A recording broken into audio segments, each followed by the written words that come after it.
He's a kind of low level sort of gangster, but he kind of works for Mr. Besegai, played by Michael Stuhlbarg.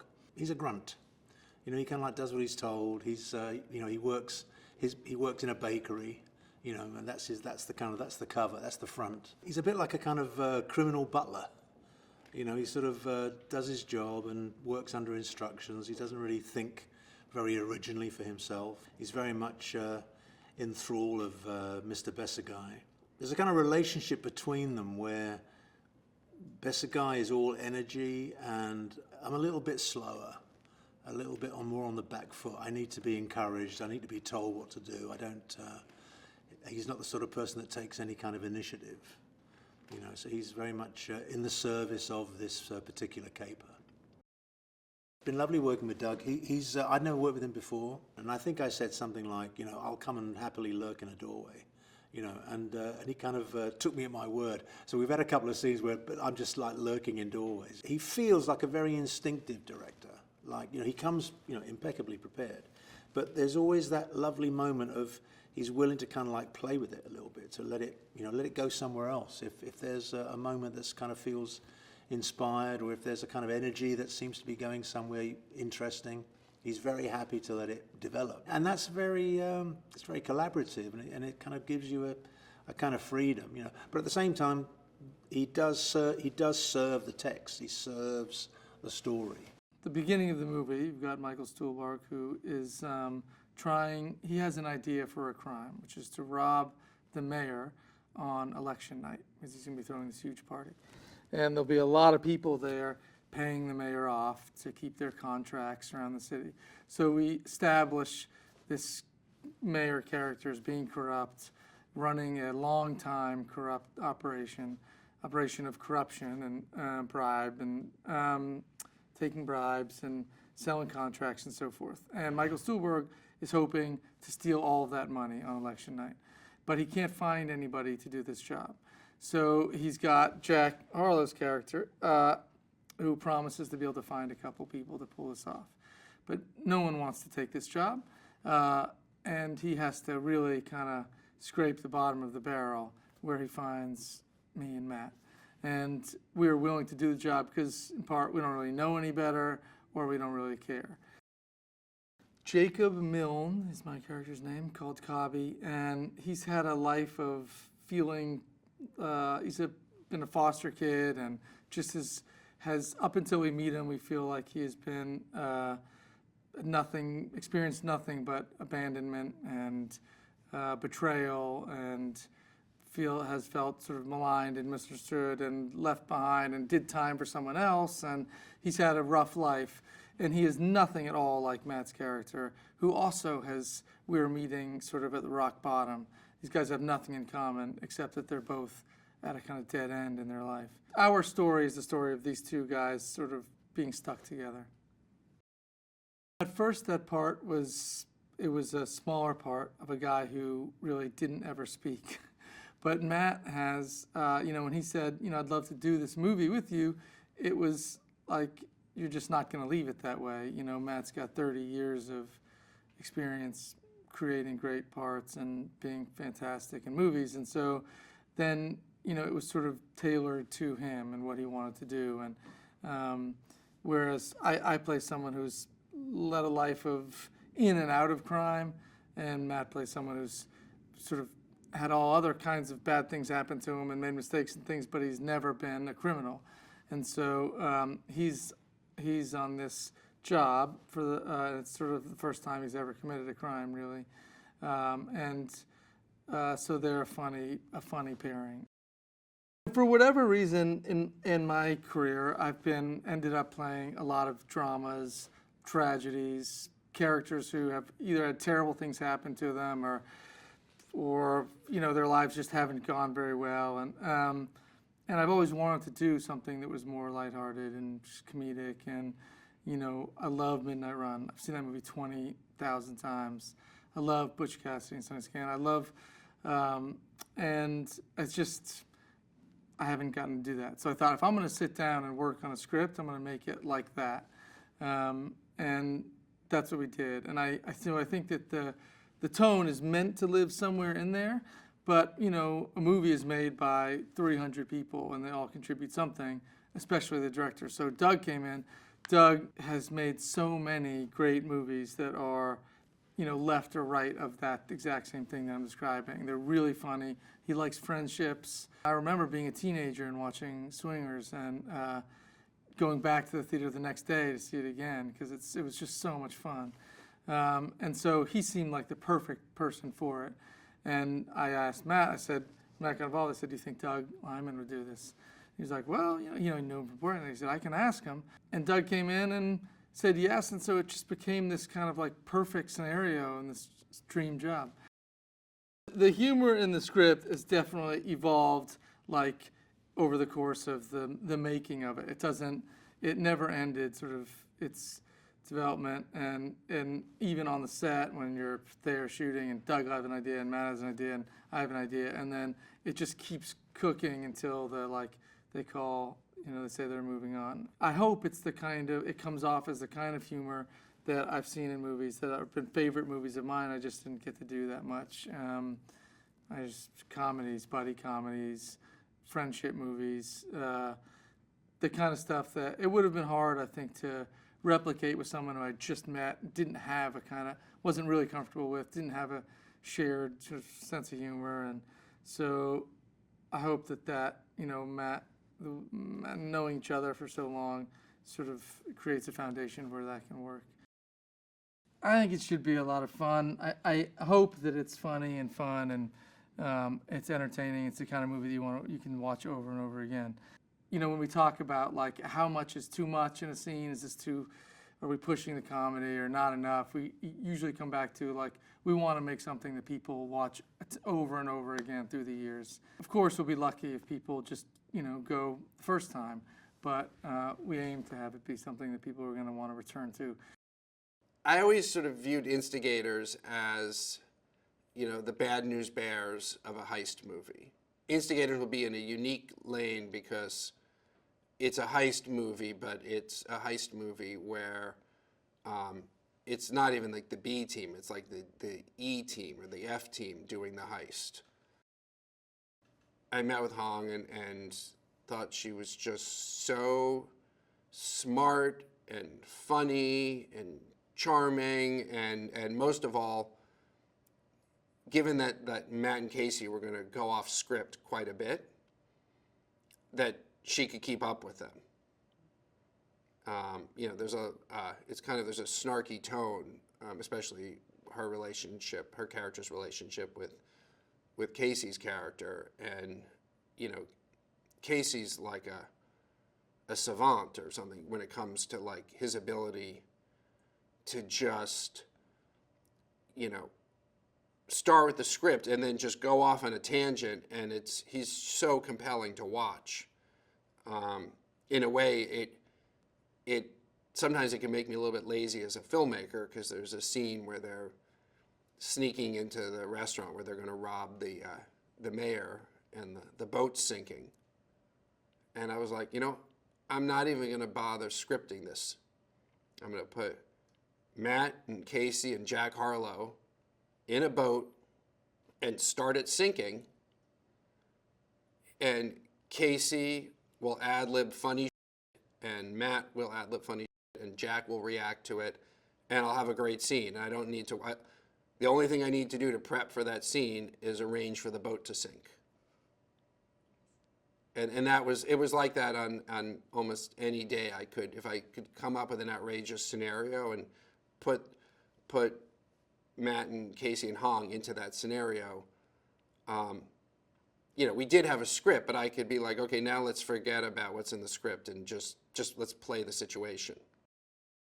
Alfred Molina came in to play, he and Michael Stuhlbarg played this previous generation of criminals who are the masterminds of this heist. And on the second day of the shoot, I found myself shooting a scene with Matt and Casey, Jack Harlow, Michael Stuhlbarg, and Alfred Molina, and I'm looking at the script, and Alfred Molina it's like a 7-page scene. Alfred has one line, And I'm like, oh my God. He's like, I've dreamt my whole career of working with Alfred Molina. I can't believe. Other scenes he had more lines, but I'm like, I can't believe in this scene he's basically an extra. And then Alfred says, you know, I'm looking at this scene, and I don't think it makes sense for me to say that line. I think Jack should say that. It's not really within my character. So now I'm like, he has no lines. And the reality is that he basically steals the scene. I just think audiences are going to love every character and every scene in Instigators. I mean, it was just one of those movies where, like, I was shooting a scene and my producer, Kevin Walsh, came over and he was like, can you do another take? And I was like, because I was like, I'm feeling pretty good about it. He goes, yeah, no, I just want to watch it again. I was like, don't even give them any other notes. Like, have them just, I was like, well, you could just watch playback of what we just did. Like, I'm not going to make them go through it again just so you can watch the scene again. But that is something that I'm accusing him of that, but at other points I found myself saying, let's do it again, just because the writing was so smart, and especially Matt and Casey are just, to get both of them in the same movie and then surrounded by this insane supporting cast, there wasn't a weak link. I had never had the opportunity to work on this type of movie, this genre of action comedy, and I was very happy to be reunited with Matt Damon again. We worked together on Downsizing and had a great time.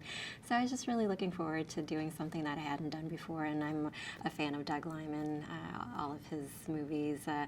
They're muscular in a certain way, but they're also really thoughtful, and they feel a little lived in.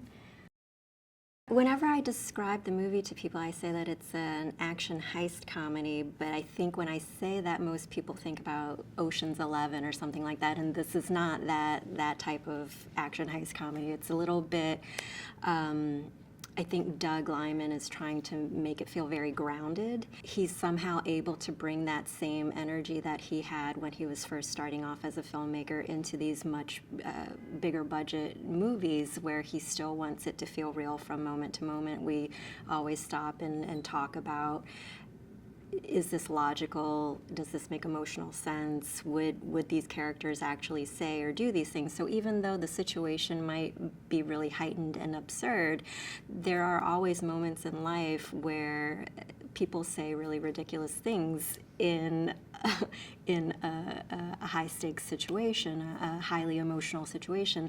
So it's really fun to get to do that. We do little line tweaks here and there, just depending on the scene and how everybody's feeling about it. So it feels really collaborative and organic, which I was not expecting when I signed on to do this project. It's been really, really interesting and fulfilling in that way.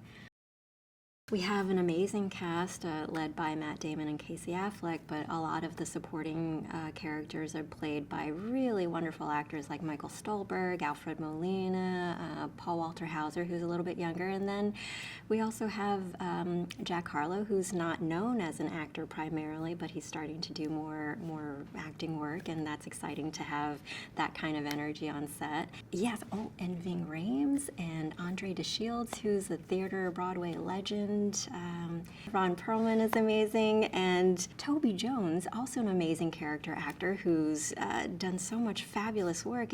I mean, it's an embarrassment of riches to be a part of this ensemble. I like how earnest Doug is. Like, when Doug wants something, he just says it. He doesn't try to massage you or say it in a certain way to manipulate the situation. He just comes out and says what he likes, and when he doesn't like something, he says it. So you always know where you stand, which I always admire in a person.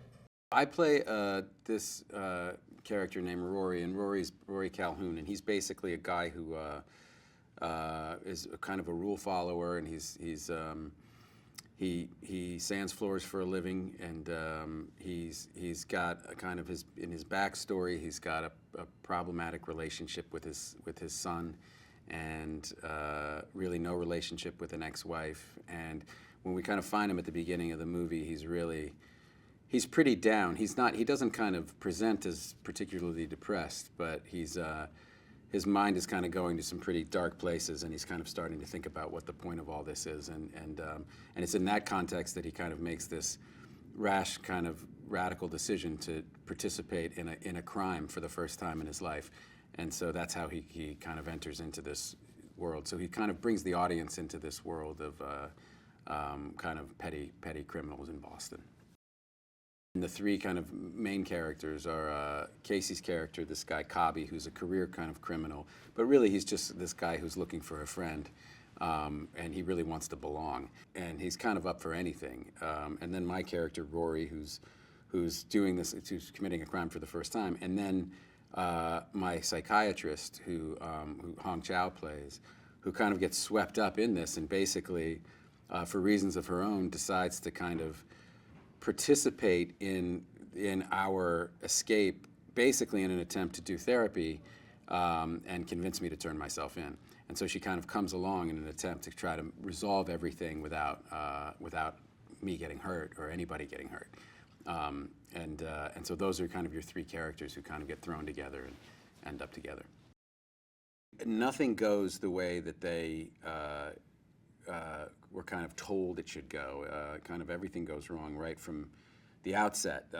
They think they're walking into a restaurant where there will be a couple people working in the kitchen, and they're going to zip tie them, and they walk in, and it's there's 40 people, and the event that was supposed to be over hours ago is still going because it's an election event, and the mayor hasn't conceded the election, and so so there's people everywhere in this building, and so they're kind of forced to improvise, but they don't really know what they're doing, and so things kind of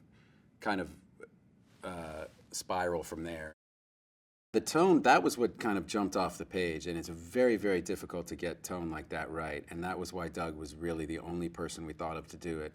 He is so good at that and has done it so many times, and it's really almost like kind of creating a world, like an entire world of its own. And I remember going back to like the mood board he showed me for The Bourne Identity, where I went, oh, and like you go and look at the final film, and I could think back to that mood board and go, yeah, that's what that was. It was all kind of there, and to do it's so difficult because it's such like attention to detail, and he's really, what I love about him as a director is that he's allergic to tropes. And it's really easy to fall into those when you're doing a movie like this that's a little higher concept, and it's an action comedy, and it's very easy to kind of fall into these things that have been done before, you've seen before, and that's what he really is just resists at a kind of at a cellular level. So he's always pushing back. What makes this more fun? Well, we really want it to be a fun, entertaining movie. So what makes it more fun? What's something that's unique that we haven't seen before? And that's what I think kind of, if you look at his body of work, it's always really surprising what happens in his movies. The tone is always very unique and you go like, I haven't seen anything like that before, whether it's Go or The Bourne Identity or Edge of Tomorrow or Mr. and Mrs. Smith. It's always really interesting and unique. It still feels somehow grounded in reality, as kind of crazy as things can get, and that's really the trick. Like, how do you do a movie about something serious, but don't make it feel serious, make it really fun? Well, Hong's amazing. I mean, I've worked with her before. I love her. She's one of my favorite actresses, and it's a very difficult role because you have to believe that she's a psychiatrist, a credible, and that she's good at her job, and you also have to believe that she gets in the car right before a high-speed chase. It's really, and when she took the part, and I was like, this is the crux of the movie, basically, is you getting in the car. We have to kind of earn that and believe that, and so it requires somebody who can kind of convince you of anything. So it requires kind of a great actress. So we were lucky to get her. It should be a lot of fun, and there should be some real memorable jokes and characters, and it should just be a really entertaining, good time, and maybe it sneaks up on you at the end. Matt Damon plays Rory, and Casey Affleck plays Cobby.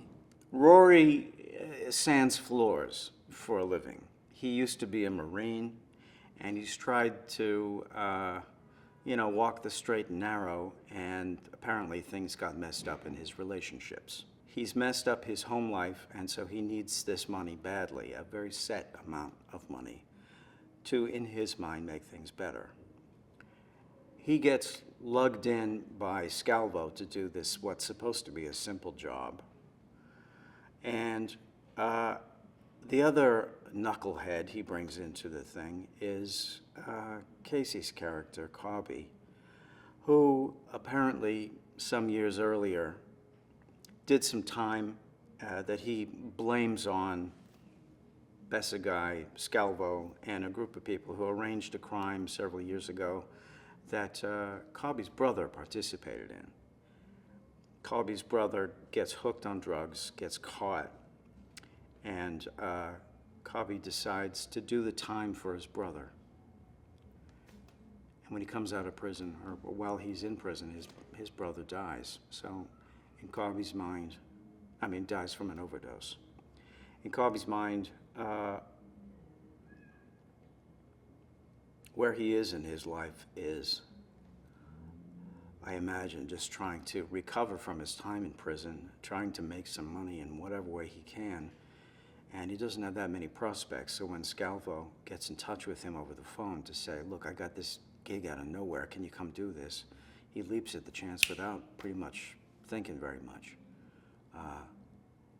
And when he comes in to hear about the deal, Besegai gets an idea about what a motor mouth this guy is and how he can't keep his mouth shut, and tension builds between them, but he still thinks that these guys, even though they're amateurs, at least in my mind, can make this job work. It's a wonderful tone, and it's unique to the piece, and I think it kind of is an homage to several different kinds of movies all in one. I mean, it's the buddy comedy, it's the heist movie, it is a farce of sorts, but at the same time, Doug was really keen on having all of us grounded in a truth and a reality, and that's been an interesting balance to try to find, because it comes and goes. And I mean, when I read it on the page initially, I was laughing all over the place just because of the wonderful rhythms they found in the language. And it's the silliness that drew me to it. I think the combination of all of the elements of an action film combined with a buddy comedy, combined with really heartfelt sentiments about these guys who are kind of at the end of their ropes. I'm really wonderful. It's a wonderful challenge for all of us. I hope people love it, and go along for the ride, which is what it's meant to be, and that there'll be some surprises there, which will be lovely, and hopefully people will enjoy the whole adventure.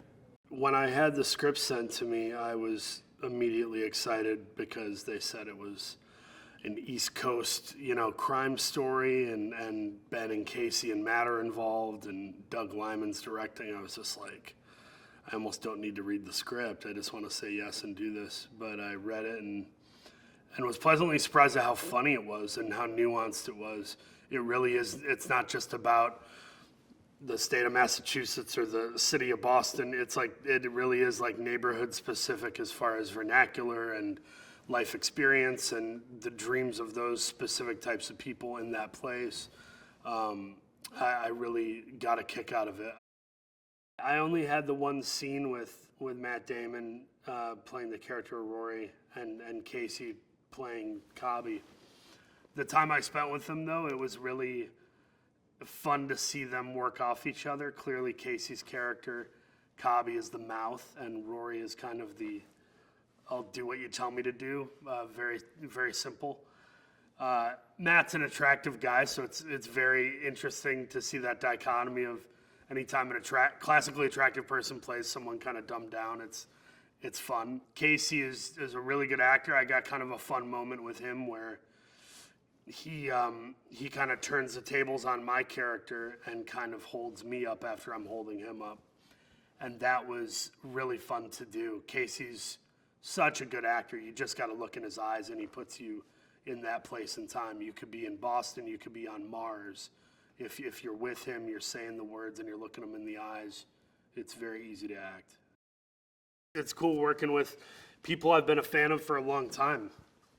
Doug Liman, I think, is one of the most, reliable directors in Hollywood. I love his work. I loved American Made and Swingers and just everything across the board. And I think Casey and Matt, you know, anytime we get to see that kind of group of guys come back together and tell a story, it's pretty special. I also think they're having fun. These guys are known for such weighty material. If you think of Manchester by the Sea or Ben and Matt doing The Last Duel for Ridley Scott, these are heavy, heavy things. And this is sort of a fun movie where we get to leave our brains at home a little bit and throw back some popcorn and just have a good time. I think you have a lot to look forward to. You got action, you got heart, you got humor, you got a healthy amount of violence, you got Boston accents. That's always good. And more than anything, I think it's sort of a dual-gendered 4-quadrant, 5-quadrant type of movie. Everybody can find something to enjoy in The Instigators. I play Miccelli. He's larger than life. He has overwhelmingly hedonistic tastes and appetites. He understands how the games are played, and he likes making the rules. Well, the script is phenomenally well conceived and well executed. I mean, it's a comedy, which I read a lot of comedies, but a lot of them just aren't funny.